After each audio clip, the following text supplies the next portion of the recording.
औज़ुबिल्लाहिमिनश्शैतानिर्रजीम बिस्मिल्लाहिर्रहमानिर्रहीम। जी नाज़रीन, आप देख रहे हैं एफएस मीडिया नेटवर्क और मैं हूं आपका होस्ट खुरम शहजाद मलिक। जी, खबरों का सिलसिला मजीद आगे बढ़ाते हुए खबर शामिल करते हैं इस्लामाबाद से।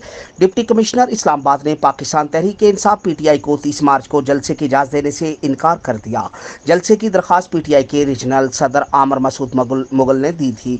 इस्लामाबाद हाई कोर्ट ने डीसी इस्लामाबाद को 2 रोज़ में फैसला करने का हुक्म दिया था। ताहम अब डिप्टी कमिश्नर इस्लामाबाद ने अमन अमान की सूरत हाल को जवाज़ बनाकर पीटीआई को जलसे की इजाज़त देने से इनकार कर दिया है। पीटीआई रहनुमा आमिर मसूद मुगल ने इस मामले पर दोबारा इस्लामाबाद हाई कोर्ट से रजू करने का ऐलान किया है। आमिर मुगल ने कहा है कि अगर हुकूमत दारुल हुकूमत में भी जलसे को सिक्योरिटी नहीं दे सकती तो इन्हें हुकूमत में रहने का कोई हक नहीं।